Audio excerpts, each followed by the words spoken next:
ਸਵਾਗਤ। ਮੈਂ ਹਰਜਿੰਦਰ ਸਿੰਘ ਰੰਧਾਵਾ, ਤੁਸੀਂ ਦੇਖ ਰਹੇ ਹੋ ਪੰਜਾਬ ਟੈਲੀਵਿਜ਼ਨ ਔਰ ਮੇਰੇ ਨਾਲ ਹੋਣਗੇ ਸੀਨੀਅਰ ਜਰਨਲਿਸਟ ਮਨਪ੍ਰੀਤ ਰੰਧਾਵਾ।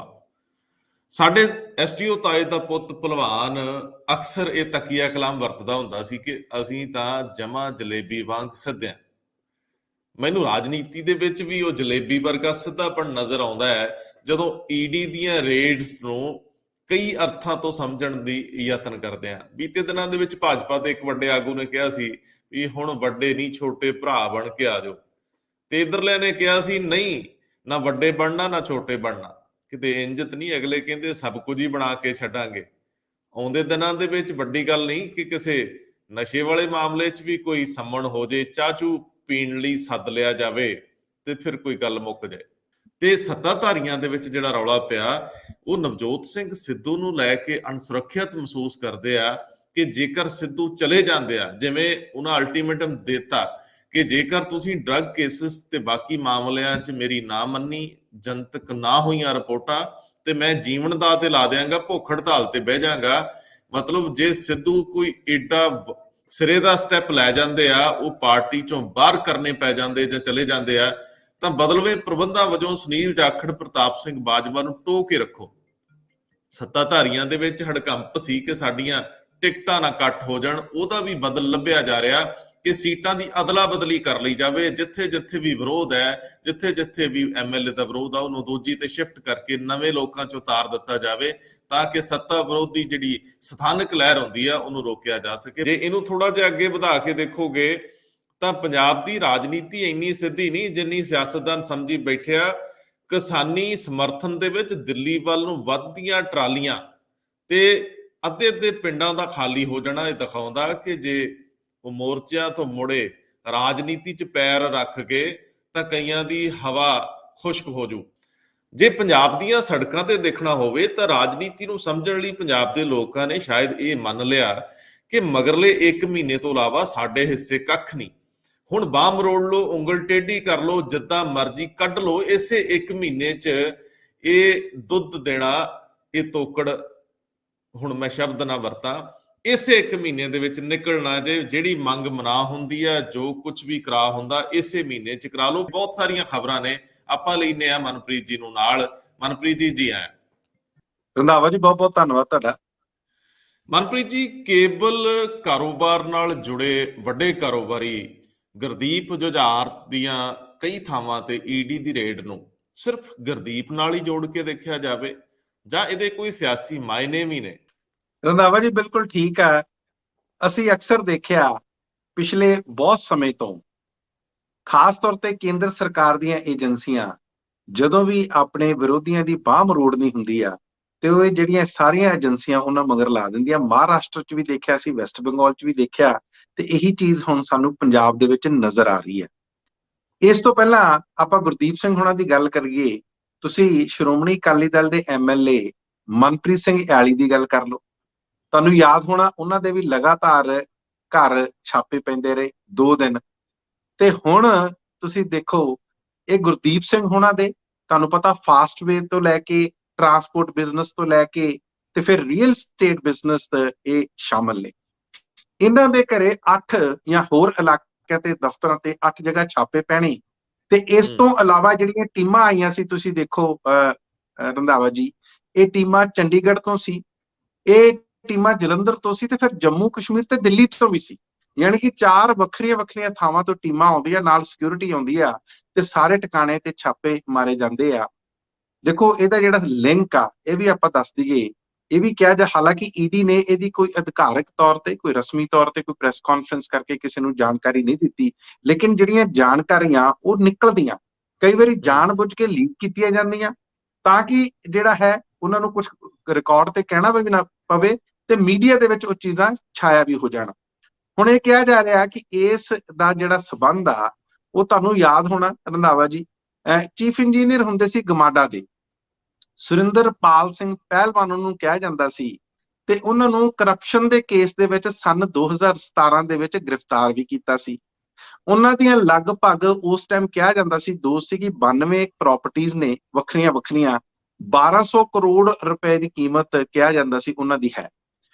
ਹੁਣ ਇਹ ਦੇਖਣਾ ਹੋਊਗਾ ਕਿ ਈਡੀ ਨੇ, ਕਿਉਂਕਿ ਹਜੇ ਤੱਕ ਸਾਨੂੰ ਦੱਸਿਆ ਨਹੀਂ ਵੀ ਕੀ ਮਿਲਿਆ। ਲੇਕਿਨ ਇਹ ਤਾਂ ਆਪ ਨੂੰ ਦਿਖਾਉਣ ਦੀਆਂ ਗੱਲਾਂ, ਇਹ ਜਿਹੜੇ ਛਾਪੇ ਆ, ਜਿਹੜੇ ਇਹਦੇ ਪਿੱਛੇ ਤੁਸੀਂ ਗੱਲ ਫੜੀ ਆ, ਉਹ ਬਹੁਤ ਜ਼ਰੂਰੀ ਆ।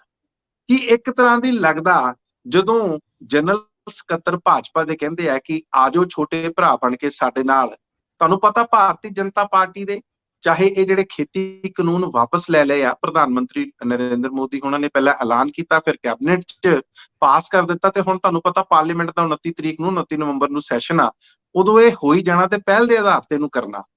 ਲੇਕਿਨ ਫਿਰ ਵੀ ਭਾਰਤੀ ਜਨਤਾ ਪਾਰਟੀ ਦੇ ਪੰਜਾਬ 'ਚ ਖਾਸ ਤੌਰ ਤੇ, ਜਿਹਨੇ ਸਭ ਤੋਂ ਪਹਿਲਾਂ ਅੰਦੋਲਨ ਦਾ ਮੋਢੀ ਹੋ ਕੇ ਗਾਂ ਦਿੱਲੀ ਵਧੇ ਸੀ, ਉੱਥੇ ਹਜੇ ਤੱਕ ਪੈਰ ਨਹੀਂ ਲੱਗ ਰਹੇ।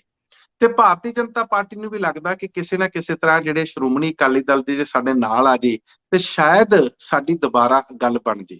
ਲੇਕਿਨ ਕਿਉਂਕਿ ਸ਼੍ਰੋਮਣੀ ਅਕਾਲੀ ਦਲ ਦੀ ਵੀ ਮਜਬੂਰੀ ਆ, ਜਿੰਨਾ ਗੱਲਾਂ ਕਰਕੇ ਉਹ ਕਹਿ ਕੇ ਆਏ ਸੀ ਕਿ ਅਸੀਂ ਗੱਠਜੋੜ ਤੋੜ ਰਹੇ ਆ, ਤੇ ਉਹ ਦੁਬਾਰਾ ਨਹੀਂ ਜਾ ਸਕਦੇ, ਕਿਉਂਕਿ ਉਹਨਾਂ ਤੇ ਫੇਰ ਉਸੇ ਤਰ੍ਹਾਂ ਦੀਆਂ ਤੁਹਮਤਾਂ 'ਚ ਦੋਸ਼ ਲੱਗਣੇ ਸ਼ੁਰੂ ਹੋ ਜਾਣੇ ਆ ਕਿ ਇਹ ਤਾਂ ਪਹਿਲਾਂ ਵੀ ਨਾਲ ਸੀ। ਸੋ ਇਸ ਕਰਕੇ ਇਹਨੂੰ ਇਸ ਨਜ਼ਰ ਨਾਲ ਦੇਖਣਾ ਬਹੁਤ ਜ਼ਰੂਰੀ ਆ, ਕਿਉਂਕਿ ਤੁਹਾਨੂੰ ਪਤਾ ਹੀ ਆ ਗੁਰਦੀਪ ਸਿੰਘ ਜਿਹੜੇ ਜੁਝਾਰ ਬੱਸ ਸਰਵਿਸ ਆ, ਚਾਹੇ ਫਾਸਟਵੇ ਆ, ਚਾਹੇ ਰੀਅਲ estate ਦਾ ਬਿਜ਼ਨਸ ਆ, ਇਹ ਸ਼੍ਰੋਮਣੀ ਅਕਾਲੀ ਦਲ ਦੇ ਜਿਹੜੇ ਪ੍ਰਧਾਨ ਨੇ ਸੁਖਬੀਰ ਸਿੰਘ ਬਾਦਲ, ਉਹਨਾਂ ਦੇ ਨਜ਼ਦੀਕੀ ਵੀ ਆ। ਸੋ ਇਹਨਾਂ ਨੂੰ ਇਸੇ ਸੰਦਰਭ 'ਚ ਦੇਖਣਾ ਬਣਦਾ, ਔਰ ਇਹ ਪਿਓਰ ਤੇ ਪਿਓਰ ਸਿਆਸਤ ਵੀ ਹੈ, ਰਾਜਨੀਤੀ ਆ। ਔਰ ਤੁਸੀਂ ਦੇਖੋਗੇ ਜਿਹੜੇ ਬਿਆਨ ਵੀ ਆਉਣਗੇ, ਜਿਹੜੇ ਆ ਵੀ ਰਹੇ ਆ, ਉਹ ਇਹੀ ਆ ਕਿ ਇਹ ਤਾਂ ਇੱਕ ਪੋਲੀਟੀਕਲ ਵੈਂਡੇਟ ਆ। ਜਦੋਂ ਮਨਪ੍ਰੀਤ ਸਿੰਘ ਯਾਲੀ ਤੇ ਵੀ ਹੋਏ ਸੀ, ਉਦੋਂ ਵੀ ਇਹੀ ਗੱਲ ਕਹੀ ਜਾ ਰਹੀ ਸੀ। ਸੋ ਮੈਨੂੰ ਨਹੀਂ ਲੱਗਦਾ ਇਹਦੇ ਵਿੱਚ ਸਾਨੂੰ ਕੋਈ ਸ਼ੱਕ ਸ਼ੁਬਾ, ਆਉਣ ਵਾਲੇ ਦਿਨਾਂ 'ਚ ਦੇਖਾਂਗੇ। ਹਾਲਾਂਕਿ ਦੇਖੋ, ਤੁਸੀਂ ਦੇਖੋ ਚਰਨਜੀਤ ਸਿੰਘ ਚੰਨੀ ਜਿਹੜੇ ਮੁੱਖ ਮੰਤਰੀ ਆ, ਉਹਨਾਂ ਨੇ ਇਸ ਗੱਲ ਦਾ ਸਵਾਗਤ ਕੀਤਾ, ਪਰ ਉਹ ਨਾ ਭੁੱਲਣ ਕਿ ਉਹ ਵੀ ਕਾਂਗਰਸ ਪਾਰਟੀ ਆ, ਭਾਰਤੀ ਜਨਤਾ ਪਾਰਟੀ ਦੇ ਉਹ ਵੀ ਵਿਰੋਧੀ ਆ, ਕੇਂਦਰ ਦੇ ਵਿਰੋਧੀ ਆ। ਤੇ ਕਿਸ ਦਿਨ ਉਹਨਾਂ ਦੇ ਐਮਐਲਏ ਤੇ ਜਾਂ ਕਿਸ ਦਿਨ ਉਹਨਾਂ ਤੇ ਕੈਬਨਿਟ ਮੰਤਰੀਆਂ ਤੇ ਇਹ ਈਡੀ ਵਰਪੇ, ਇਹ ਕਿਤੇ ਪਤਾ ਨਹੀਂ ਲੱਗਣਾ। ਸੋ ਇਸ ਟਾਈਮ ਇਹ ਸਾਰਾ ਜਿਹੜਾ ਖੇਡ ਆ, ਜਿਹੜਾ ਬਾਕੀ ਸਟੇਟਸ ਦੇ ਵਿੱਚ ਖੇਡਿਆ ਗਿਆ ਸੀ ਸੂਬਿਆਂ ਵਿੱਚ, ਉਹ ਇੱਥੇ ਵੀ ਮੈਨੂੰ ਲੱਗਦਾ ਉਹ ਸ਼ੁਰੂਆਤ ਉਸਦੀ ਹੋ ਚੁੱਕੀ ਆ। ਮਨਪ੍ਰੀਤ ਜੀ, ਐਵੇਂ ਹਾਸੀਆਂ ਖੇਡੀਆਂ ਹੀ ਆ, ਸਾਨੂੰ ਕਿਹੜਾ ਵੀ ਬਹੁਤ ਅੰਦਰੋਂ ਦੱਸ ਕੇ ਜਾਂਦੇ ਅਗਲੇ, ਕੀ ਪਤਾ ਸੱਚੀਆਂ ਹੀ ਗੱਲਾਂ ਹੁੰਦੀਆਂ। ਜਿੱਥੇ ਕਿਤੇ ਰੇਡ ਕਰਨੀ ਆ, ਇਹ ਸੰਸਥਾਵਾਂ ਵੀ ਇਸੇ ਲਈ ਬਣੀਆਂ ਕਿ ਕਿਧਰੇ ਬੇਨਿਯਮੀ ਆ ਤੇ ਉਹਨੂੰ ਫੜ ਲਓ। ਇਹ ਵੀ ਬੜੀ ਵੱਡੀ ਗੱਲ ਆ ਕਿ ਆਮ ਬੰਦੇ ਦੀ ਤਾਂ ਰੋਟੀ ਪੂਰੀ ਨਹੀਂ ਹੁੰਦੀ, ਲੇਕਿਨ ਕਈ ਵਾਰੀ ਕਾਰੋਬਾਰ ਅਸਮਾਨ ਛੂੰਹਦੇ ਹੋ ਜਾਂਦੇ ਆ ਸਾਲਾਂ ਦੇ ਵਿੱਚ ਹੀ। ਫਿਰ ਉਹਨਾਂ ਦੇ ਸਰੋਤ ਕੀ ਨੇ, ਕਿਵੇਂ ਨੇ, ਇਹ ਤਾਂ ਸਰਕਾਰਾਂ ਹੀ ਕਰ ਸਕਦੀਆਂ, ਪਰ ਸਰਕਾਰਾਂ ਵੀ ਸਾਲਾਂ ਬੱਧੀ ਚੁੱਪ ਰਹਿੰਦੀਆਂ ਨੇ। ਔਰ ਜੇਕਰ ਤੁਸੀਂ ਉਹ ਭਲਵਾਨ ਵਾਲੇ ਕੇਸ ਦੀ ਗੱਲ ਕਰਦੇ ਹੋ, ਮੈਨੂੰ ਯਾਦ ਆਉਂਦਾ ਹੈ ਕਿ ਉਹ ਰੈਲੀਆਂ ਰੋਲੀਆਂ 'ਚ ਅਕਸਰ ਨਜ਼ਰ ਆਉਂਦੇ ਹੁੰਦੇ ਸੀ ਉਸ ਦੌਰ ਦੇ ਵਿੱਚ। ਭਲਵਾਨ ਜੀ ਜਦੋਂ ਫੜੇ ਗਏ ਉਦੋਂ ਵੀ ਬੜੇ ਰੌਲੇ ਪਏ, ਲੇਕਿਨ ਅਜੇ ਭਲਵਾਨ ਜੀ ਦਾ ਵੀ ਕੱਖ ਨਹੀਂ ਬਣਿਆ, ਤੇ ਬਣਨਾ ਵੀ ਇੱਥੇ ਕੀ ਹੁੰਦਾ ਹੈ। ਤੇ ਕੀ ਕਹਿੰਦੇ ਹੁੰਦੇ, ਚੋਰਾਂ ਦੇ ਕੱਪੜੇ ਡਾਂਗਾਂ ਦੇ ਗੱਜ, ਚਲੋ ਉਹਨੂੰ ਵੀ ਛੱਡ ਲੈਂਦੇ ਆ। ਜੇਕਰ ਤੁਸੀਂ ਇਸ ਗੱਲ ਨੂੰ ਹੋਰ ਅੱਗੇ ਵਧਾ ਦਿਓ ਤਾਂ ਜ਼ਰੂਰੀ ਥੋੜੀ ਹੈ ਕਿ 10 ਸਾਲ ਤੇ ਸਹੀ ਨਹੀਂ ਕਾਰੋਬਾਰ ਵੱਧਦੇ। ਹੁਣ ਆ ਕੇ ਜਦੋਂ ਗੱਲ ਫਸ ਗਈ। ਲੇਕਿਨ ਇੱਕ ਹੋਰ ਪਹਿਲੂ ਆ, ਜ਼ਰੂਰੀ ਤਾਂ ਨਹੀਂ ਕਿ ਈਡੀ ਇੱਥੇ ਤੱਕ ਹੀ ਹੋਊਗੀ, ਕਿਧਰੇ ਕਿਸੇ ਪੁਰਾਣੇ ਨਸ਼ੇ ਵਾਲੇ ਕੇਸ ਦੇ ਵਿੱਚ ਵੀ ਕੋਈ ਨੋਟਿਸ ਹੋ ਸਕਦਾ। ਆ ਇਲੈਕਸ਼ਨ ਦੇ ਦਿਨ ਆ, ਸੱਦੇ ਜਾ ਸਕਦੇ ਬੰਦੇ, ਬਿਠਾਇਆ ਜਾ ਸਕਦਾ, ਚਾਹ ਚੁੱਪ ਪਿਆ ਕੇ ਭੇਜ ਦੇਣਗੇ, ਕੀ ਫਰਕ ਪੈਂਦਾ ਹੈ। ਪਰ ਵੇਖਣ ਵਾਲੀ ਗੱਲ ਆ ਕਿ ਅਗਲੇ ਇਹ ਛੋਟੇ ਵੱਡੇ ਭਰਾ ਬਣਾਉਣਾ ਵੀ ਚਾਹੁੰਦੇ ਆ ਜਾਂ ਐਵੇਂ ਪਾਣੀ ਮਾਪਣਾ ਚਾਹੁੰਦੇ ਆ ਵੀ ਜੇ ਸਾਨੂੰ ਕਾਨੂੰਨ ਵਾਪਸ ਲੈ ਕੇ ਮੁੜਨਾ ਪੈ ਗਿਆ, ਤੁਹਾਡਾ ਮੁੜਨਾ ਕਿੰਨਾ ਕੁ ਔਖਾ ਹੈ। ਤੇ ਮੁੜਨਾ ਵੀ ਆਪਣੀਆਂ ਸ਼ਰਤਾਂ ਤੇ ਚਾਹੁੰਦੇ ਹੋਣਗੇ। ਇਹ 23 ਤਾਂ ਦੇਣ ਨੂੰ ਤਿਆਰ ਹੀ ਹੋਣਗੇ, ਕੀ ਪਤਾ ਉਹ ਕਹਿੰਦੇ ਹੁਣ 50-50 ਤੇ ਆ ਜਾਓ। ਗੱਲ ਟੇਢੀ ਜੀ ਹੋ ਗਈ। ਤੁਸੀਂ ਕੁਝ ਕਹਿਣਾ ਚਾਹੁੰਦੇ ਹੋ, ਕਹਿ ਲਓ। ਵੈਸੇ ਹੈ ਹਾਸੀਆਂ ਖੇਡੀਆਂ, ਸਾਨੂੰ ਕਿਹੜਾ ਦੱਸ ਕੇ ਆਉਂਦੇ ਅਗਲੇ। ਨਹੀਂ, ਤੁਸੀਂ ਗੱਲ ਮੇਰੇ ਵਾਲੀ ਕਹਿ ਹੀ ਦਿੱਤੀ ਆ ਕਿ ਦੇਖੋ, ਇਹ ਜਿਹੜੀਆਂ ਸਾਰੇ ਇਲਜ਼ਾਮ ਸੀ, ਇਹ ਪਹਿਲਾਂ ਵੀ ਲੱਗਦੇ ਸੀ। ਸਨ 2014 ਤੋਂ ਭਾਰਤੀ ਜਨਤਾ ਪਾਰਟੀ ਸੱਤਾ ਦੇ ਵਿੱਚ ਆ, ਕੇਂਦਰ ਦੇ ਵਿੱਚ, ਤੇ ਕੀ ਇਹ ਸਾਰੀਆਂ ਚੀਜ਼ਾਂ ਪਹਿਲਾਂ ਨਹੀਂ ਨਜ਼ਰ ਆਈਆਂ? ਟਾਈਮਿੰਗ ਬਹੁਤ ਇੰਪੋਰਟੈਂਟ ਹੈ, ਬਹੁਤ ਜ਼ਰੂਰੀ ਹੁੰਦੀ ਹੈ ਉਸ ਚੀਜ਼ ਨੂੰ ਦੇਖਣਾ। ਸੋ ਹੁਣ ਕਿਉਂਕਿ ਚੋਣਾਂ ਨੇੜੇ ਆ, ਇਸ ਕਰਕੇ ਇਹ ਸਵਾਲ ਉੱਠਦੇ ਆ, ਜੇ ਵਾਕਿਆ ਈਡੀ ਇਹਦੇ ਵਿੱਚ ਕੁਝ ਕੱਢਦੀ ਆ ਜਾਂ ਕਿਸੇ ਤਰ੍ਹਾਂ ਦੀਆਂ ਊਣਤਾਈਆਂ ਜਾਂ ਕਮੀਆਂ ਪੇਸ਼ੀਆਂ ਕੱਢਦੀਆਂ, ਤਾਂ ਸਾਨੂੰ ਇਸ ਤੇ ਕੋਈ ਇਤਰਾਜ਼ ਨਹੀਂ, ਬਲਕਿ ਜੇ ਜਨਤਾ ਸਾਹਮਣੇ ਉਹ ਸਾਰੀਆਂ ਚੀਜ਼ਾਂ ਆਉਣ ਤੇ ਲੋਕ ਵੀ ਖੁਸ਼ ਹੋਣਗੇ, ਚਾਹੇ ਦੇਰ ਆਏ ਪਰ ਦਰੁਸਤ ਆਏ। ਲੇਕਿਨ ਟਾਈਮਿੰਗ ਜਿਹੜੀ ਆ ਉਸ ਉੱਤੇ ਖਾਸ ਨਜ਼ਰ ਜ਼ਰੂਰ ਰਹੇਗੀ। ਜੀ ਮਨਪ੍ਰੀਤ ਜੀ, ਕਾਰੋਬਾਰਾਂ ਤੇ ਕਬਜ਼ੇ, ਦੇਖੋ ਗੱਲ ਇਹ ਨਹੀਂ ਹੈ ਕਿ ਕੌਣ ਕਾਰੋਬਾਰ ਕਰਦਾ ਤੇ ਕਿੱਡਾ ਵੱਡਾ ਹੋ ਜਾਂਦਾ। ਇੱਥੇ ਅੰਬਾਨੀ ਅਡਾਨੀ ਸਾਰਿਆਂ ਦੇ ਨਾਂ ਜ਼ਿਕਰ ਆਉਂਦੇ ਆ, ਬੜੀਆਂ ਵਿਸਥਾਰਤ ਸਲਤਨਤਾਂ ਬਣ ਗਈਆਂ, ਔਰ ਕੋਈ ਵੀ ਸਰਕਾਰ ਆਵੇ ਉਹਨਾਂ ਦੀ ਹੁੰਦੀ ਆ, ਕਿਉਂਕਿ ਕਾਰੋਬਾਰੀ ਨੇ ਹੀ ਪੈਸੇ ਗਵਰਨਮੈਂਟਸ ਨੂੰ ਦੇਣੇ ਹੁੰਦੇ ਆ। ਤਰੀਕੇ ਕਈ ਤਰ੍ਹਾਂ ਦੇ ਆ, ਉਹ ਟੈਕਸ ਦੇ ਰੂਪ ਚ ਵੀ ਬਹੁਤ ਪੈਸੇ ਦਿੰਦੇ ਆ ਭਾਰਤ ਨੂੰ, ਔਰ ਉਹ ਟੈਕਸ ਦੇ ਰੂਪ ਤੋਂ ਇਲਾਵਾ ਫੰਡਸ ਦੇ ਰੂਪ ਵਿੱਚ ਵੀ ਬਹੁਤ ਪੈਸੇ ਦਿੰਦੇ, ਉਹ ਵੀ ਲੀਗਲੀ ਜਿਹੜੀਆਂ ਸੈਂਕੜੇ ਕਰੋੜ ਦੇ ਫੰਡ ਇਹਨਾਂ ਦੇ ਅਧਿਕਾਰਤ ਖਾਤਿਆਂ ਚ ਆਉਂਦੇ ਆ ਪਾਰਟੀਆਂ ਦੇ, ਉਹ ਵੀ ਇਹੋ ਹੀ ਲੋਕ ਦਿੰਦੇ ਆ, ਤੁਸੀਂ ਮੈਂ ਕੀ ਦੇਣਾ। ਸਾਡੇ ਵਰਗੇ 10,000 ਰੁਪਇਆ ਜੇਬ ਚੋਂ ਕੱਢ ਕੇ ਪੁਰਾਣੇ ਸਮਿਆਂ ਚ, ਮੈਨੂੰ ਯਾਦ ਆ ਸਾਡੇ ਫਾਦਰ ਸਾਹਿਬ ਆਪਣਾ ਇੱਕ ਵੱਡੇ ਅਕਾਲੀ ਨੇ ਸਰਦਾਰ ਨਿਰਮਲ ਸਿੰਘ ਕਾਹਲੋਂ, ਉਹਨਾਂ ਦੀ ਜੇਬ ਦੇ ਵਿੱਚ 2,000 ਪਾ ਕੇ ਬੜੇ ਖੁਸ਼ ਹੁੰਦੇ ਸੀ, ਆਪਾਂ ਤਾਂ ਇਲੈਕਸ਼ਨ ਫੰਡ ਦੇਤਾ। ਬਾਅਦ ਦੇ ਵਿੱਚ ਲੱਖ ਕ ਦੇਣ ਲੱਗ ਗਏ ਲੋਕ, ਹੁਣ 10 ਲੱਖ 5 ਲੱਖ, ਗੇਮ ਪਤਾ ਨਹੀਂ ਕਿੱਥੇ ਗਈ, ਕਹਿੰਦੇ ਇਲੈਕਸ਼ਨਾਂ ਮਹਿੰਗੀਆਂ ਹੋ ਗਈਆਂ। ਲੇਕਿਨ ਜਿਹੜੇ ਇਹ ਵੱਡੇ ਲੋਕ ਆ ਕਾਰੋਬਾਰੀ ਨੇ, ਉਹ ਤਾਂ ਕਾਰੋਬਾਰੀ ਨੇ, ਪਰ ਜਦੋਂ ਕੋਈ ਪੋਲੀਟੀਸ਼ੀਅਨ ਕਾਰੋਬਾਰੀ ਬਣਦਾ ਹੈ, ਇਹ ਵੱਡਾ ਸਵਾਲ ਆ ਕਿ ਤੁਸੀਂ ਮੁੱਖ ਮੰਤਰੀ ਹੋਵੋ ਤੇ 10 ਕਾਰੋਬਾਰ ਤੁਸੀਂ ਆਪਣੇ ਸ਼ੁਰੂ ਕਰ ਲਓ, ਤੇ ਉਹਨਾਂ 10 ਕਾਰੋਬਾਰਾਂ ਨੂੰ ਚੈੱਕ ਕੌਣ ਕਰੂ? ਉੱਥੇ ਨਿਯਮ ਕਿੱਥੇ ਆਉਣਗੇ? ਉਹ ਵਿਰੋਧ ਆ, ਉਹ ਤੁਹਾਡੇ ਮਰਿਆਦਾ ਤੇ ਉਲੰਘਣਾ ਦਾ ਗੱਲ ਆ, ਜਿਹਨੂੰ ਕਹਿੰਦੇ ਆ ਅਹੁਦਾ। ਇਹ ਚਲੋ ਛੱਡ ਦਿੰਦੇ ਆ, ਛੱਡੋ ਪਰ, ਆਪਾਂ ਕੀ ਲੈਣਾ। ਲੇਕਿਨ ਹੈ ਔਖੀ ਘਾਟੀ। ਮੈਂ ਤਾਂ ਕਹਿੰਦਾ ਇੱਕ ਵਾਢੇ ਸਭ ਦੀ ਜਾਂਚ ਕਰਾ ਲਓ, ਵਿੱਚੇ ਸਾਡੀ ਵੀ ਕਰਾਓ, ਭਾਵੇਂ ਕੋਈ ਕਿਤੇ ਵੀ ਖੜਾ ਹੈ। ਜੇ ਇਸ ਸਿਸਟਮ ਨੂੰ ਟਰਾਂਸਪੇਰੈਂਟ ਕਰਨਾ ਹੈ ਤਾਂ ਤੁਹਾਨੂੰ ਇੱਕ ਵਾਰੀ ਖੁੱਲ ਕੇ ਸਾਹਮਣੇ ਆਉਣਾ ਪਊ, ਤੇ ਨੰਗੇ ਹੀ ਹੋ ਜਾਣ ਤੇ ਚੰਗੇ ਆ। ਖੈਰ ਕਿਸਾਨੀ ਵੱਲ ਆਉਂਦੇ ਆ। ਇਸ ਤੋਂ ਪਹਿਲਾਂ ਕੈਪਟਨ ਅਮਰਿੰਦਰ ਸਿੰਘ ਨੇ ਕੱਲ ਬੜੀ ਮਾੜੀ ਕੀਤੀ, ਚੁਰਾਏ 'ਚ ਖਲੋਤੇ ਹੋਏ ਸੀ, ਇੰਜ ਕਰਕੇ ਉਹਨਾਂ ਦੀ ਬੇਟੀ ਇੱਕ ਜਿਹੜੇ ਪੌੜੀਆਂ 'ਚ ਬੈਠੇ ਹੋਏ ਸੀਗੇ, ਮਹਿਲਾ ਨੂੰ ਧਰਤੀ ਤੇ ਲਿਆਉਣਾ ਵੀ ਇਹ ਲੋਕਾਂ ਦੇ ਵੱਸ ਹੁੰਦਾ। ਅਸੀਂ ਕੈਪਟਨ ਅਮਰਿੰਦਰ ਸਿੰਘ ਦਾ ਬਹੁਤ ਸਤਿਕਾਰ ਕਰਦੇ ਹਾਂ, ਕਰਨਾ ਵੀ ਬਣਦਾ, ਪਰ ਇਸ ਟਰਮ ਦੇ ਵਿੱਚ ਉਹਨਾਂ ਨੇ ਜੋ ਕੀਤਾ ਚੰਗਾ ਨਹੀਂ ਕੀਤਾ, ਭੁਗਤਣਾ ਪੈ ਰਿਹਾ। ਖੈਰ ਇੱਜ਼ਤ ਮਾਣ ਨਾਲ ਸਿਆਸਤ ਛੱਡਣੀ ਵੀ ਔਖੀ ਹੋ ਜਾਂਦੀ ਹੈ। ਕਈ ਵਾਰੀ ਆਪਾਂ ਭੋਗਾਂ ਤੇ ਜਾਂ ਕਿਧਰੇ ਸਮਾਗਮਾਂ 'ਚ ਬੋਲਣ ਲੱਗਦੇ ਆ, ਫਿਰ ਜਿੱਦਾਂ ਹੁਣ ਮੈਂ ਬੰਦ ਨਹੀਂ ਕਰ ਰਿਹਾ, ਇਹ ਤਾਂ ਕਿਸੇ ਵੇਲੇ ਵਾਈਂਡ ਅਪ ਕਰਨਾ ਵੀ ਔਖਾ ਹੋ ਜਾਂਦਾ, ਪਤਾ ਨਹੀਂ ਹੁੰਦਾ ਕਿੱਥੇ ਜਾ ਕੇ ਮੁਕਾਈਏ, ਲੋਕ ਬੋਰ ਹੋ ਜਾਂਦੇ ਆ। ਮੈਨੂੰ ਕਿਸਾਨੀ ਵਾਲੇ ਮਾਮਲੇ 'ਚ ਦੱਸਿਓ, ਕਿਸਾਨ ਜਿਉਂਦੇ ਨੇ, ਪਿੰਡਾਂ 'ਚੋਂ ਵਹੀਰਾਂ ਕੱਤ ਕੇ ਲੋਕ ਫਿਰ ਗਏ ਨੇ। ਜੇ ਇਹ ਵਹੀਰਾਂ ਕੱਤ ਕੇ ਪੰਜਾਬ ਦੀ ਪੋਲਿਟਿਕਸ 'ਚ ਵੜ ਗਏ ਤੇ ਪੰਜਾਬ ਦੀ ਪੋਲਿਟਿਕਸ 'ਚ ਵੜਿਆਂ ਨੂੰ ਚੱਕ ਕੇ ਹੋਂਚ ਕੇ ਬਾਹਰ ਵੀ ਸੁੱਟ ਸਕਦੇ ਆ। ਟਿੱਪਣੀ ਦਿਓ ਜ਼ਰਾ, ਤੇ ਕਿਸਾਨੀ ਮੂਵਮੈਂਟ ਕਿੱਥੇ ਖੜੀ ਹੈ, ਤੇ ਗੱਲ ਕਰਕੇ ਫਿਰ ਅੱਗੇ ਵੱਧਦੇ ਆ। ਰੰਧਾਵਾ ਜੀ, ਆਪਾਂ ਨੂੰ ਸਾਰਿਆਂ ਨੂੰ ਪਤਾ 26 ਤਰੀਕ ਪੂਰਾ 1 ਸਾਲ ਹੋ ਗਿਆ, ਤੇ ਆਜ਼ਾਦੀ ਤੋਂ ਬਾਅਦ ਭਾਰਤ ਦੇ ਵਿੱਚ ਸਭ ਤੋਂ ਲੰਬਾ ਚੱਲਣ ਵਾਲਾ ਇਹ ਅੰਦੋਲਨ ਆ। 1 ਸਾਲ ਅੰਦੋਲਨ ਸੰਘਰਸ਼ ਚੱਲਣਾ ਕੋਈ ਸੌਖਾ ਨਹੀਂ ਹੁੰਦਾ। ਜਿਹੜੀਆਂ ਔਕੜਾਂ ਚੋਂ ਇਹ ਅੰਦੋਲਨ ਨਿਕਲਿਆ, ਜਿਸ ਤਰ੍ਹਾਂ ਦੇ ਦੋਸ਼ਾਂ ਦੇ ਵਿੱਚੋਂ, ਜਿਸ ਤਰ੍ਹਾਂ ਦੀਆਂ ਇਹਨਾਂ ਤੇ ਜੋ ਵੀ ਇਹਨਾਂ ਤੇ ਇਲਜ਼ਾਮ ਲਾਏ ਗਏ ਕਿਸਾਨਾਂ ਤੇ ਆਗੂਆਂ ਤੇ, ਹਰ ਹੀਲਾ ਵਸੀਲਾ ਵਰਤ ਕੇ ਇਸ ਨੂੰ ਤੋੜਨ ਦੀ ਕੋਸ਼ਿਸ਼ ਕੀਤੀ ਗਈ, ਆਪਸ ਦੇ ਵਿੱਚ ਪਾੜ ਪਾਉਣ ਦੀ ਕੋਸ਼ਿਸ਼ ਕੀਤੀ, ਫਿਰ ਵੀ ਇੱਥੋਂ ਤੱਕ ਪਹੁੰਚਿਆ। ਖੈਰ, ਇਹ ਇੱਕ ਇਤਿਹਾਸ ਬਣ ਚੁੱਕਿਆ, ਇੱਕ ਹਿਸਟਰੀ ਬਣ ਚੁੱਕਿਆ, ਤੇ ਆਉਣ ਵਾਲੀਆਂ ਜਨਰੇਸ਼ਨਸ, ਆਉਣ ਵਾਲੀਆਂ ਪੀੜ੍ਹੀਆਂ ਇਸ ਬਾਰੇ ਗੱਲ ਕਰਨਗੀਆਂ, ਇਸ ਬਾਰੇ ਪੜ੍ਹਨਗੀਆਂ ਤੇ ਹੈਰਾਨ ਹੋਣਗੀਆਂ ਕਿ ਇੰਨਾ ਵੱਡਾ ਅੰਦੋਲਨ ਵੀ ਹੋ ਚੁੱਕਿਆ। ਔਰ ਅੰਦੋਲਨ, ਸਭ ਤੋਂ ਵੱਡੀ ਗੱਲ ਇਹ ਹੈ, ਇਹ ਅੰਦੋਲਨ ਜਿੱਤ ਚੁੱਕਿਆ। ਜਿੱਤ ਖੈਰੇ ਪਹਿਲਾਂ ਹੀ ਹੋ ਚੁੱਕਾ ਸੀ, ਸਿਰਫ ਇਹਦਾ ਐਲਾਨ ਹੋਣਾ ਬਾਕੀ ਸੀ। ਉਸ ਚੀਜ਼ ਦਾ ਐਲਾਨ ਖੁਦ ਪ੍ਰਧਾਨ ਮੰਤਰੀ ਨਰਿੰਦਰ ਮੋਦੀ ਹੋਣਾ ਨੇ 19 ਨਵੰਬਰ ਨੂੰ ਕਰਤਾ। ਉਸ ਤੋਂ ਬਾਅਦ ਖੈਰ ਕਿਸਾਨ ਜਥੇਬੰਦੀਆਂ ਕਹਿੰਦੀਆਂ ਕਿ ਸਾਡਾ ਹਜੇ ਇਹ ਜਿਹੜੀ ਜਿੱਤ ਆ ਉਹ ਸਿਰਫ 50% ਆ, ਕਿਉਂਕਿ ਕਈ ਸਾਡੀਆਂ ਮੰਗਾਂ, ਜਿਵੇਂ ਘੱਟੋ ਘੱਟ ਸਮਰਥਨ ਮੁੱਲ ਦੀ ਗੱਲ ਹੋਵੇ, ਯਾਨੀ ਕਿ ਮਿਨੀਮਮ ਸਪੋਰਟ ਪ੍ਰਾਈਸ ਦੀ, ਜਾਂ ਹੋਰ ਕੁਝ ਡਿਮਾਂਡ ਸੀ ਉਹਨਾਂ ਦੀਆਂ, ਉਹਨਾਂ ਨੂੰ ਲੈ ਕੇ ਉਹ ਬਹੁਤ ਜ਼ਿਆਦਾ ਕਹਿੰਦੇ ਸੀ ਕਿ ਜੇ ਅਸੀਂ ਅੰਦੋਲਨ ਚਲੇ ਗਏ ਜਾਂ ਵਾਪਸ ਘਰਾਂ ਨੂੰ ਪਰਤ ਗਏ ਤੇ ਸ਼ਾਇਦ ਸਾਡਾ ਅੰਦੋਲਨ ਦੁਬਾਰਾ ਸ਼ੁਰੂ ਨਾ ਹੋ ਸਕੇ। ਹੁਣ ਗੱਲਾਂ ਇਹ ਆ ਰਹੀਆਂ ਨੇ ਰੰਧਾਵਾ ਜੀ, ਪਿਛਲੇ ਦਿਨਾਂ ਦੇ ਵਿੱਚ ਬੈਠਕਾਂ ਹੋ ਰਹੀਆਂ ਸੀ, ਤੇ ਮੈਨੂੰ ਤੁਹਾਡੀ ਗੱਲ ਬਹੁਤ ਯਾਦ ਆਉਂਦੀ ਹੈ। ਤੁਸੀਂ ਇੱਕ ਪ੍ਰੋਗਰਾਮ ਦੇ ਵਿੱਚ ਕਿਹਾ ਸੀ ਕਿ ਜਦੋਂ ਜਿੱਤ ਜਾਈਏ ਤੇ ਫਿਰ ਜਿੱਤ ਦੇ ਜਸ਼ਨ ਮਨਾਉਣੇ ਚਾਹੀਦੇ ਆ, ਜਿੱਤ ਨੂੰ ਜਿੱਤ ਵਾਂਗੂ ਲੈਣਾ ਚਾਹੀਦਾ। ਔਰ ਮੈਨੂੰ ਲੱਗਦਾ ਕਿਤੇ ਨਾ ਕਿਤੇ ਜਿਹੜੀਆਂ ਕਿਸਾਨ ਜਥੇਬੰਦੀਆਂ ਨੂੰ, ਚਾਹੇ ਉਹ 32 ਕਿਸਾਨ ਜਥੇਬੰਦੀਆਂ ਪੰਜਾਬ ਦੀਆਂ ਹੋਣ ਜਾਂ ਤਮਾਮ ਭਾਰਤ ਦੀਆਂ ਜਿਹੜੀਆਂ ਕਿਸਾਨ ਆਰਗੇਨਾਈਜੇਸ਼ਨ ਦਾ, ਉਹਨਾਂ ਨੂੰ ਵੀ ਸ਼ਾਇਦ ਕਿਤੇ ਨਾ ਕਿਤੇ ਇਹ ਗੱਲ ਸਮਝ ਆ ਰਹੀ ਆ ਕਿ ਹਾਂ, ਇਸ ਚੀਜ਼ ਨੂੰ ਹੁਣ ਜਿੱਤ ਵਾਂਗੂ ਸਾਨੂੰ ਲੈਣਾ ਚਾਹੀਦਾ। ਇਸ ਦੀ ਇੱਕ ਮੀਟਿੰਗ ਹੋਈ ਆ, ਹੋ ਸਕਦਾ ਆਉਣ ਵਾਲੇ ਦਿਨਾਂ ਦੇ ਵਿੱਚ ਇਹ ਸਾਰੇ ਜਸ਼ਨ ਮਨਾਉਣ ਤੋਂ ਬਾਅਦ, ਇਸ ਸਮਾਗਮ ਦੇ 1 ਸਾਲ ਪੂਰਾ ਹੋਣ ਦੇ, ਇਸ ਅੰਦੋਲਨ ਨੂੰ ਵਾਪਸ ਲੈ ਲਿਆ ਜਾਵੇ। ਇਹ ਵੀ ਸੰਭਾਵਨਾ ਹੈ ਜੋ ਮੀਟਿੰਗਾਂ ਦੇ ਵਿੱਚ ਉੱਭਰ ਕੇ ਆਈ ਆ ਕਿ ਜਿਹੜਾ 29 ਨਵੰਬਰ ਨੂੰ ਜੋ ਪਾਰਲੀਮੈਂਟ ਵੱਲ ਕੂਚ ਕਰਨਾ ਸੀ, ਇੱਕ ਟਰੈਕਟਰ ਮਾਰਚ ਕੱਢਣਾ ਸੀ ਕਿਸਾਨਾਂ ਨੇ ਸ਼ਾਂਤਮਈ, ਸ਼ਾਇਦ ਉਸ ਨੂੰ ਵੀ ਵਾਪਸ ਲੈ ਲਿਆ ਜਾਵੇ, ਕਿਉਂਕਿ ਕਿਸਾਨ ਨਹੀਂ ਚਾਹੁੰਦੇ ਕਿ ਟਕਰਾਓ ਵਾਲਾ ਕਿਸੇ ਤਰ੍ਹਾਂ ਦੀ ਕੋਈ ਸਥਿਤੀ ਦੁਬਾਰਾ ਪੈਦਾ ਹੋਵੇ। ਤੁਹਾਨੂੰ ਪਤਾ ਹੀ ਹੈ 26 ਜਨਵਰੀ ਨੂੰ ਜੋ ਕੁਝ ਹੋਇਆ ਸੀ, ਕੋਈ ਵੀ ਧਿਰ ਜਾਂ ਕੋਈ ਵੀ ਏਜੰਸੀ ਜਾਂ ਕੋਈ ਵੀ ਇਸ ਤਰ੍ਹਾਂ ਦੇ ਸ਼ਰਾਰਤੀ ਅਨਸਰ ਇਸ ਚੀਜ਼ ਦਾ ਫਾਇਦਾ ਚੁੱਕ ਸਕਦੇ ਆ, ਤੇ ਇਹੋ ਜਿਹਾ ਜਿਹੜਾ ਮਾਹੌਲ ਆ ਉਹ ਫੇਰ ਤੋਂ ਖਰਾਬ ਹੋਣ ਦੀ ਪੂਰੀ ਸੰਭਾਵਨਾ। ਇਹਨਾਂ ਸਾਰੀਆਂ ਚੀਜ਼ਾਂ ਨੂੰ ਦੇਖਦੇ ਹੋਏ, ਔਰ ਜਿਹੜੀ ਇੱਕ ਹੋਰ ਗੱਲ ਆ ਇਹਨਾਂ ਮੀਟਿੰਗਾਂ 'ਚ ਉੱਭਰ ਕੇ ਆਈ ਆ ਕਿ ਜਿਹੜੀ MSP ਆ, ਸਰਕਾਰ ਨੂੰ ਥੋੜਾ ਸਮਾਂ ਦਿਓ, ਸਰਕਾਰ ਨੂੰ ਸੋਚਣ ਦਾ ਵੀ ਸਮਾਂ ਦਿਓ ਤੇ ਸਰਕਾਰ ਨੂੰ ਕਮੇਟੀ ਬਣਾਉਣ ਦਾ ਵੀ ਸਮਾਂ ਦਿਓ, ਤੇ ਅਸੀਂ ਆਪਣੇ ਆਪਣੇ ਘਰ ਪਰਤੀਏ। ਇਸ ਤਰ੍ਹਾਂ ਦੇ ਵਿਚਾਰ ਆ ਰਹੇ ਆ। ਮਤਭੇਦ ਜ਼ਰੂਰ ਆ ਕਈ ਜਥੇਬੰਦੀਆਂ ਦੇ ਵਿੱਚ, ਲੇਕਿਨ ਹੋ ਸਕਦਾ ਕੱਲ 27 ਤਰੀਕ ਨੂੰ ਇਸ ਦੀ ਦੁਬਾਰਾ ਮੀਟਿੰਗ ਆ, ਉਸ ਦੇ ਵਿੱਚ ਕੀ ਕੰਸੈਂਸਸ ਬਣਦਾ, ਆਪਸ ਦੇ ਵਿੱਚ ਕੀ ਗੱਲਬਾਤ ਹੁੰਦੀ ਆ, ਉਹ ਸਾਨੂੰ ਬਾਅਦ ਚ ਪਤਾ ਲੱਗੂਗੀ। ਲੇਕਿਨ ਇਸ ਤਰ੍ਹਾਂ ਦੀ ਵਿਚਾਰ ਚਰਚਾ ਹੋਣੀ ਸ਼ੁਰੂ ਹੋ ਗਈ ਹੈ ਜੀ। ਮਨਪ੍ਰੀਤ ਜੀ, ਜਦੋਂ ਮੁੱਖ ਮੰਤਰੀ ਗੁਰੂ ਹਰਸਹਾਏ ਜਾਂਦੇ ਆ ਰਾਣਾ ਸੋਢੀ ਦੇ ਘਰੇ, ਤੇ ਬਹੁਤ ਵੱਡਾ ਵਿਰੋਧ ਉਹਨਾਂ ਨੂੰ ਵੱਖ-ਵੱਖ ਥਾਵਾਂ ਤੇ ਸਾਹਮਣਾ ਕਰਨਾ ਪੈਂਦਾ।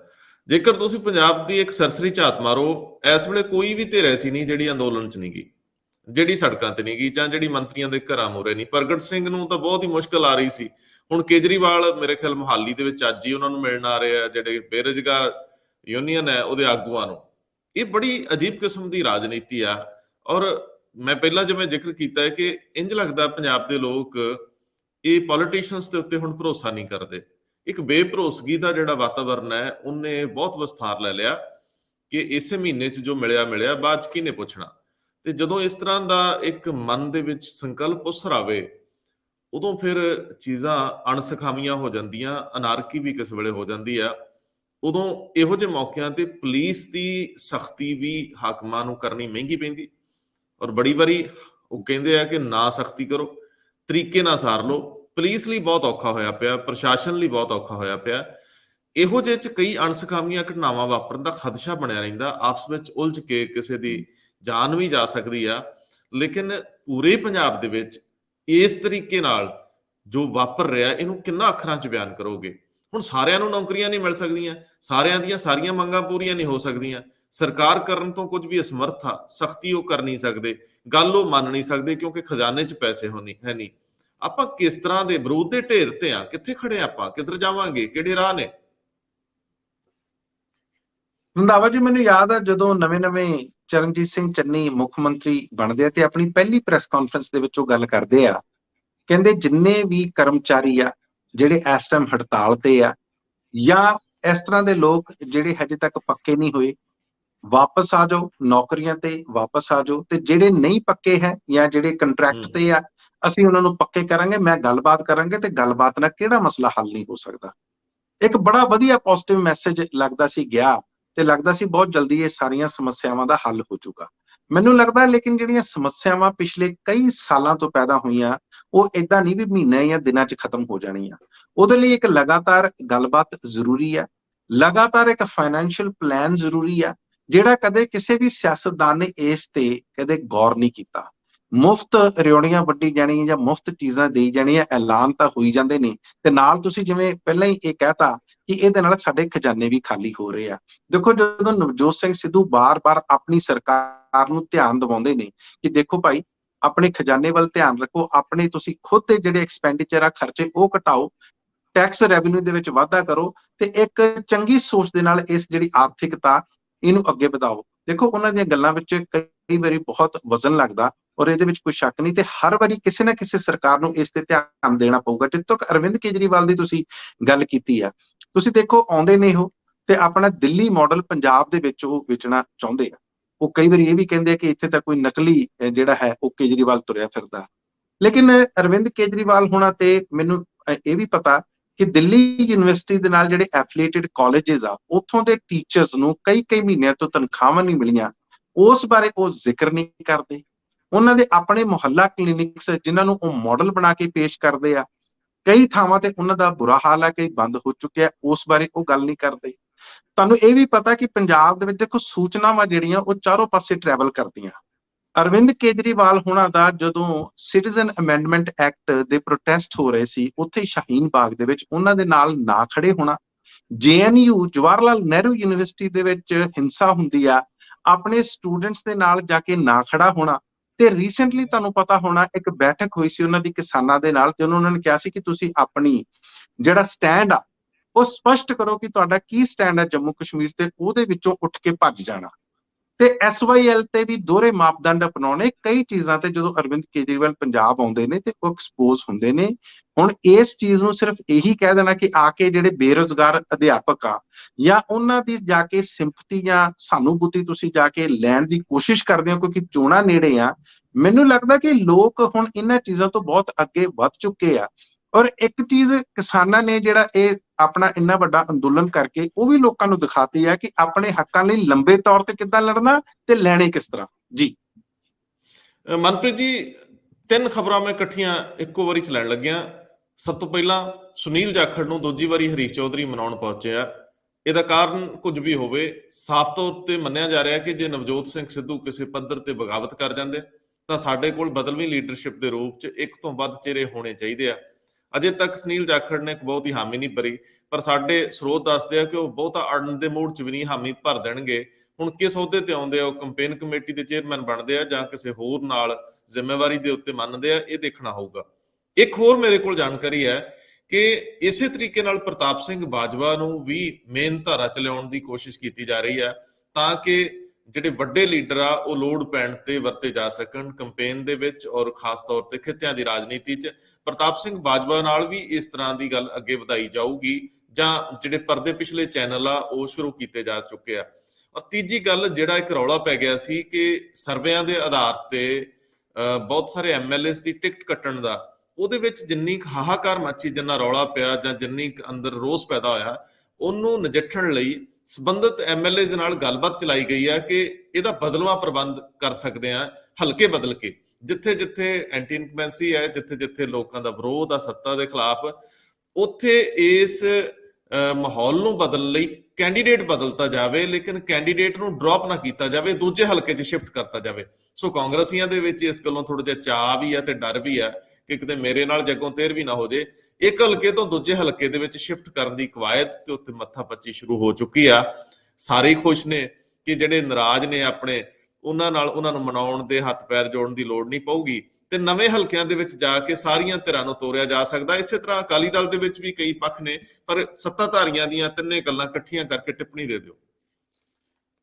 ਦੇਖੋ ਜੀ, ਇਹ ਗੱਲ ਬਿਲਕੁਲ ਠੀਕ ਹੈ। ਸਾਰੇ ਹੀ ਆਪਣੇ ਜਿਹੜੇ ਹਲਕੇ ਆ ਉਹਨਾਂ ਨੂੰ ਬਦਲ ਕੇ ਕੋਸ਼ਿਸ਼ ਕਰ ਰਿਹਾ। ਦੇਖੋ ਰੰਧਾਵਾ ਜੀ, ਇਹ 'ਚ ਜਿਹੜੀ ਬੇਸਿਕ ਗੱਲ ਇਹ ਆ, ਜੇ ਕਿਸੇ ਵਿਧਾਇਕ ਨੇ, ਕਿਸੇ ਮੰਤਰੀ ਨੇ ਆਪਣੇ ਹਲਕੇ ਦੇ ਵਿੱਚ ਚੰਗਾ ਕੰਮ ਕੀਤਾ ਹੋਵੇ ਤੇ ਲੋਕਾਂ ਦੀ ਜਿਹੜੀ ਆ ਉਹ ਭਾਵਨਾ ਨੂੰ ਦੇਖਦੇ ਹੋਏ ਉਹਨਾਂ ਦੇ ਨਾਲ ਮੇਲ ਜੋਲ ਕਰਕੇ ਲਗਾਤਾਰ ਰਾਬਤਾ ਰੱਖਿਆ ਹੋਵੇ ਤਾਂ ਉਹਨਾਂ ਨੂੰ ਹਲਕੇ ਬਦਲਣ ਦੀ ਲੋੜ ਨਾ ਪਵੇ। ਇਹ ਹਲਕੇ ਕਿਉਂ ਬਦਲਦੀਆਂ ਨੇ ਪਾਰਟੀਆਂ? ਹਲਕੇ ਇਸੇ ਕਰਕੇ ਬਦਲਦੀਆਂ ਕਿ ਸ਼ਾਇਦ ਜੇ ਇਸ ਹਲਕੇ ਦੇ ਲੋਕ ਉਹਨਾਂ ਨਾਲ ਨਾਰਾਜ਼ ਹੋ ਗਏ, ਸ਼ਾਇਦ ਦੂਸਰੇ ਹਲਕੇ ਦੇ ਉਹਨਾਂ ਨੂੰ ਵੋਟਾਂ ਪਾ ਦੇਣ।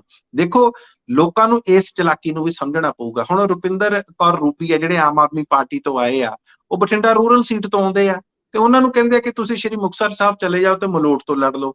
ਉੱਥੇ ਜਿਹੜੇ ਅਜੈਬ ਸਿੰਘ ਭੱਟੀ ਆ, ਉਹਨਾਂ ਨੂੰ ਕਹਿੰਦੇ ਤੁਸੀਂ ਇਹ ਆਪਣਾ ਇਲਾਕਾ ਛੱਡ ਦਿਓ ਤੇ ਤੁਸੀਂ ਭੁੱਚੋ ਮੰਡੀ ਚਲੇ ਜਾਓ। ਉੱਥੋਂ ਦੇ ਜਿਹੜੇ ਹੈਗੇ ਆ ਪ੍ਰੀਤਮ ਸਿੰਘ ਕੋਟ ਭਾਈ, ਉਹਨਾਂ ਨੂੰ ਕਹਿੰਦੇ ਤੁਸੀਂ ਬਠਿੰਡਾ ਰੂਰਲ ਚਲੇ ਜਾਓ। ਇਸੇ ਤਰ੍ਹਾਂ ਦੋ ਹੋਰ ਆਪਣੇ ਮੰਤਰੀ ਆ, ਜਿਵੇਂ ਵਿਜੇਂਦਰ ਸਿੰਗਲਾ, ਮਨਪ੍ਰੀਤ ਸਿੰਘ ਬਾਦਲ, ਇਹਨਾਂ ਦੀਆਂ ਸੀਟਾਂ ਦਾ ਵੀ ਜ਼ਿਕਰ ਹੋ ਰਿਹਾ। ਮੇਰਾ ਕਹਿਣ ਦਾ ਮਤਲਬ ਵੀ ਇਹ ਤਮਾਮ ਜਿਹੜੀਆਂ ਐਗਜ਼ਾਮਪਲਾਂ ਨੇ, ਆਪਣੇ ਕੋਲ ਬਹੁਤ ਸਾਰੀਆਂ ਉਦਾਹਰਨਾਂ ਨੇ, ਲੇਕਿਨ ਗੱਲ ਫਿਰ ਉੱਥੇ ਆ ਕੇ ਅਟਕ ਜਾਂਦੀ ਹੈ ਕਿ ਤੁਸੀਂ ਠੀਕ ਹੈ ਅਦਲਾ ਬਦਲੀ ਕਰਕੇ ਥੋੜੀ ਦੇਰ ਲਈ ਲੋਕਾਂ ਨੂੰ, ਸ਼ਾਇਦ ਤੁਸੀਂ ਸੋਚਦੇ ਹੋ ਕਿ ਸ਼ਾਇਦ ਉਹਨਾਂ ਨੂੰ ਭੁਲਾਇਆ ਜਾ ਸਕਦਾ ਕਿ ਪਿਛਲੇ 5 ਸਾਲਾਂ ਦੌਰਾਨ ਤੁਹਾਡੀ ਕਿਸੇ ਤਰ੍ਹਾਂ ਦੀ ਕੋਈ ਕਾਰਗੁਜ਼ਾਰੀ ਚੰਗੀ ਨਹੀਂ ਰਹੀ। ਪਰ ਮੈਨੂੰ ਲੱਗਦਾ ਤੁਸੀਂ ਕਿਸੇ ਵੀ ਹਲਕੇ ਚਲੇ ਜਾਓ ਤਾਂ ਜਿਹੜਾ ਤੁਹਾਡਾ ਇਤਿਹਾਸ ਆ, ਪਿਛੋਕੜਾ, ਉਹ ਤੁਹਾਡੇ ਨਾਲ ਆਉਂਦਾ। ਸੋ ਇਸ ਕਰਕੇ ਥੋੜੀ ਦੇਰ ਲਈ ਤਾਂ ਠੀਕ ਹੈ, ਜਿਵੇਂ ਤੁਸੀਂ ਸੁਨੀਲ ਜਾਖੜ ਹੋਣਾ ਦੀ ਗੱਲ ਕੀਤੀ ਕਿ ਉਹਨਾਂ ਨੂੰ ਵੀ ਮਨਾਉਣ ਦੀਆਂ ਲਗਾਤਾਰ ਜਿਹੜੀਆਂ ਕੋਸ਼ਿਸ਼ਾਂ ਜਾਰੀ ਆ। ਇੱਕ ਗੱਲ ਜ਼ਰੂਰ ਸੁਨੀਲ ਜਾਖੜ ਦੀ ਮੈਨੂੰ ਜਿਹੜੀ ਆ ਉਹ ਮੈਂ ਦੱਸਣਾ ਚਾਹੂੰਗਾ। ਉਹ ਕਹਿੰਦੇ ਮੈਂ ਕਾਂਗਰਸੀ ਸੀ, ਕਾਂਗਰਸੀ ਹਾਂ ਤੇ ਕਾਂਗਰਸੀ ਰਹੂੰਗਾ। ਇਹ ਨਾ ਸਮਝੋ ਮੈਂ ਕਾਂਗਰਸ ਤੋਂ ਬਾਹਰ ਚਲਾ ਜਾਊਂਗਾ। ਇਸ ਗੱਲ ਦੀ ਕਿਤੇ ਨਾ ਕਿਤੇ ਸੰਤੁਸ਼ਟੀ ਹੋਣੀ ਚਾਹੀਦੀ ਆ, ਕਿਉਂਕਿ ਓਵਰਆਲ ਕਾਂਗਰਸ ਦਾ ਕੋਈ ਬਹੁਤ ਵਧੀਆ ਹਾਲ ਨਹੀਂ ਹੈ। ਇੱਕ ਮੈਂ ਕੱਲ ਤੁਹਾਨੂੰ ਉਦਾਹਰਨਾਂ ਦੇ ਰਿਹਾ ਸੀ, ਇੱਕ ਉਦਾਹਰਨ ਤੁਹਾਨੂੰ ਹੋਰ ਦੇਦਾ। ਗੋਆ ਦੇ ਵੀ ਇੱਕ ਸਾਬਕਾ ਮੁੱਖ ਮੰਤਰੀ ਨੇ, ਲੋਰੈਂਜ਼ੋ ਫਲੈਰੀਓ, ਉਹ ਵੀ ਜਾ ਕੇ ਤ੍ਰਿਣਮੂਲ ਕਾਂਗਰਸ ਦੇ ਵਿੱਚ ਸ਼ਾਮਲ ਹੋ ਗਿਆ। ਦੇਖੋ, ਕਾਂਗਰਸ ਨੂੰ ਕੱਲੇ ਭਾਜਪਾ ਤੋਂ ਖਤਰਾ ਨਹੀਂ ਹੈ, ਕਾਂਗਰਸ ਨੂੰ ਕੱਲੇ ਸ਼੍ਰੋਮਣੀ ਅਕਾਲੀ ਦਲ ਤੋਂ ਖਤਰਾ ਨਹੀਂ ਹੈ, ਬਲਕਿ ਮਮਤਾ ਬੈਨਰਜੀ ਦੀ ਪਾਰਟੀ ਤ੍ਰਿਣਮੂਲ ਕਾਂਗਰਸ ਤੋਂ ਵੀ ਖਤਰਾ। ਸੋ ਖਤਰੇ ਚਾਰੋਂ ਪਾਸੇ ਮੰਡਰਾ ਰਹੇ ਆ। ਇਹਨਾਂ ਸਾਰੀਆਂ ਜਿਹੜੀਆਂ ਚੀਜ਼ਾਂ ਤੁਸੀਂ ਕਹਿ ਰਹੇ ਹੋ, ਇਹ ਬਿਲਕੁਲ ਤੁਹਾਡੀ ਗੱਲ ਠੀਕ ਹੈ। ਆਪਣੇ ਹਲਕਿਆਂ 'ਚ ਕੰਮ ਕਰ ਲਓ ਤੇ ਤੁਹਾਨੂੰ ਕਿਸੇ ਦੂਸਰੇ ਹਲਕੇ 'ਚ ਜਾਣ ਦੀ ਲੋੜ ਨਹੀਂ ਹੈ। ਮਨਪ੍ਰੀਤ ਜੀ, ਜਦੋਂ ਸੂਰਜੇਵਾਲ ਤਰਲਾ ਜਿਹਾ ਮਾਰਦੇ ਨਾ, ਕਹਿੰਦੇ ਜੀ ਦੇਖੋ ਤੁਸੀਂ ਬੀਜੇਪੀ ਨਾਲੋਂ ਵੱਖਰੇ ਕਿਵੇਂ, ਜਿੱਦਾਂ ਰੋਂਦੂ ਜਿਹਾ ਨਹੀਂ ਨਿਆਣਾ ਕਹਿੰਦਾ ਵੀ ਆਹ ਥੋੜੀ ਗੱਲ ਆ, ਮੇਰੀਆਂ ਗੀਟੀਆਂ ਚੱਕ ਕੇ ਲੈ ਗਏ, ਹਨਾ। ਤੇ ਉਹ ਸੁਰਜੇਵਾਲ ਸਾਹਿਬ ਦਾ ਤਰਲਾ ਮੈਨੂੰ ਪੂਰੀ ਕਾਂਗਰਸ ਦੀ ਤਰਲੋ ਮੱਛੀ ਹੁੰਦੀ, ਜਾਂ ਜਿਹੜੀ ਤਰਸਮਈ ਸਥਿਤੀ, ਉਹਦਾ ਅੰਦਾਜ਼ਾ ਹੁੰਦਾ ਹੈ ਕਿ ਤੁਸੀਂ ਬੀਜੇਪੀ ਤੋਂ ਵੱਖ ਕਿਵੇਂ ਜੇ ਤੁਸੀਂ ਉਹੀ ਕੰਮ ਕਰਨੇ ਆ। ਤ੍ਰਿਣਮੂਲ ਕਾਂਗਰਸ, ਮੇਰਾ ਖਿਆਲ ਕਾਂਗਰਸ ਤਾਂ ਬਦਲ ਤਾਂ ਨਹੀਂ ਬਣ ਸਕਦੀ, ਲੇਕਿਨ ਬਹੁਤ ਸਾਰੇ ਉਹਨਾਂ ਏਰੀਆਜ਼ ਦੇ ਵਿੱਚ ਉਹਦਾ ਅਸਰ ਹੋ ਸਕਦਾ ਜਿੱਥੇ ਆਲੇ ਦੁਆਲੇ 'ਚ ਉਹ ਦੇਖਦੇ ਆ ਕਿ ਸੱਤਾ ਕਿਵੇਂ ਕੀਤੀ ਜਾਂਦੀ ਆ।